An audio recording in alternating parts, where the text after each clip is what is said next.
प्रधानमंत्री जी ने अभी ग्राउंड ब्रेकिंग सेरेमनी के अवसर पर इस बात को कहा कि देश के राज्यों को यूपी से सीखना चाहिए। यूपी जो कभी बीमारू राज्य था 7 वर्ष पहले, आज जो बीमारू राज्य नहीं, रेवेन्यू सरप्लस स्टेट, देश का सबसे ज्यादा निवेश अपने प्रदेश में करा रहा है और इस निवेश में सर्विस सेक्टर की बड़ी भूमिका है। अच्छे होटल आए हैं, रेस्टोरेंट बन रहे हैं, अच्छे मॉल बन रहे हैं, सेवाएं तेजी से आगे बढ़ी हैं, हर एक सेक्टर में आगे बढ़ने का कार्य हुआ है।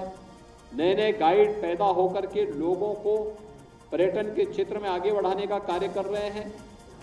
और आज मुझे भी अच्छा लगता है जब मैं गांव में जाता हूं, ग्रामीण क्षेत्र में जाता हूं या किसी कस्बे में जाता हूं,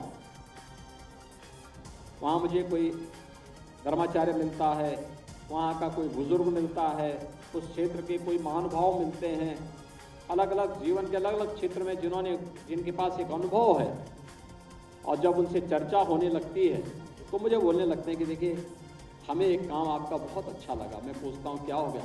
कहते हैं साहब हमारे यहाँ इतना प्राचीन ये स्थल था, इस स्थल को सुंदरीकरण का कार्य करा दिया आपकी सरकार ने। तब मैं कहता हूँ मैं धन्यवाद देना है तो आभार व्यक्त करना है प्रधानमंत्री जी के प्रति करिए, और धन्यवाद देना है तो हमारे लोकल सांसद और विधायक को धन्यवाद दीजिए जिन्होंने इसका प्रस्ताव हम तक पहुंचाने का काम किया। और आज मैं कह सकता हूं, आज हम अयोध्या जाते हैं, होटल बुक है, टैक्सी बुक है, मार्केट कई गुना बढ़ चुका है, रेस्टोरेंट में दिल रखने की जगह नहीं है, हर व्यक्ति खुश है।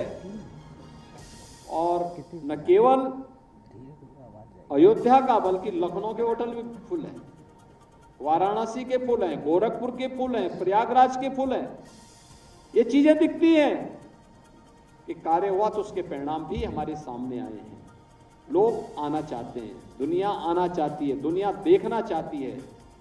जिस यूपी के बारे में ये था कि भाई वहां जाएंगे उपद्रव हो जाएंगे, आज उपद्रव नहीं, उत्तर प्रदेश ने अपने आप को साबित किया है उत्सव की भूमि है, उत्सव की भूमि।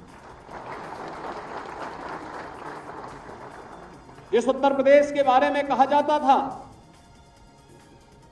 कि अराजकता है, अराजकता नहीं है, उस अराजकता को डबल इंजन सरकार ने आस्था में बदल दिया है। आस्था को आजीविका के साथ भी बदला है। जिस उत्तर प्रदेश को कहा जाता था कि देश के विकास में ब्रेकर है, अब वो ब्रेकर नहीं है। देश के विकास का ब्रेक थ्रू का काम तो देश की इकोनॉमी के लिए कर ही रहा है, लेकिन साथ साथ संस्कृति के साथ साथ समृद्धि का प्रतीक भी बना हुआ है। आज आपको एक नया उत्तर प्रदेश देखने को मिलता होगा, और ये पर्यटन के माध्यम से हम केवल एक स्थल विशेष का, किसी धार्मिक या किसी हेरिटेज या किसी इको टूरिज्म से जुड़े हुए, किसी एडवेंचर टूरिज्म से जुड़े हुए किसी स्थल विशेष का विकास नहीं करा रहे, बल्कि इसके माध्यम से वहाँ के समग्र विकास की, उसके इकोसिस्टम की, वहाँ के एम्प्लॉयमेंट की, एक पूरे सिस्टम को एक गति भी देने का कार्य कर रहे हैं। और यही कारण है कि जब सरकार की नीयत साफ होती है और सरकार की गति में एक तीव्रता होती है, एक स्पीड होती है, तो उसके परिणाम भी उसी रूप में हम सबको देखने को मिलते हैं। प्रदेश के अंदर सुरक्षा और कानून व्यवस्था की बेहतर स्थिति का परिणाम जहां उत्तर प्रदेश के परसेप्शन के लिए गया, वही सरकार की नियत और सरकार के द्वारा समयबद्ध तरीके से लिए गए फैसले आज डबल इंजन सरकार का लाभ प्रदेशवासियों को कैसे प्राप्त हो रहा है। काशी में काशी विश्वनाथ धाम, अयोध्या में अयोध्या धाम, नेमिस में नेमिस तीर्थ फिर से पुनर्जीवित हो गया। विंध्यवासिनी कॉरिडोर एक नए रूप में है। ब्रजभूमि फिर से दुनिया को अपनी ओर आकर्षित कर रही है, और हर एक क्षेत्र में, चाहे वह प्रयागराज का कुंभ हो, चित्रकूट हो, सुख तीर्थ हो, बौद्ध तीर्थ स्थल हो, यानी सूफी परंपरा हो, भक्ति परंपरा हो, शक्ति के केंद्र हो, हेरिटेज एडवेंचर से, इको टूरिज्म से जुड़े हुए स्थल हो, इन सभी को व्यवस्थित तरीके से आगे बढ़ाने का ही परिणाम है कि जिस प्रदेश में पहले कोई आना नहीं चाहता था, आज उस प्रदेश में, मुझे याद है जब हम लोग 2017 में आए थे तो हमारा लक्ष्य था कि जितनी प्रदेश की आबादी है कम से कम इतने टूरिस्ट तो यूपी के अंदर आने चाहिए। और मुझे प्रसन्नता है कि जितने उत्तर प्रदेश की आबादी आज उससे दोगुने टूरिस्ट उत्तर प्रदेश में आ रहे हैं। आज उत्तर प्रदेश देश की अग्रणी अर्थव्यवस्था के रूप में आगे बढ़ता हुआ दिखाई दे रहा है।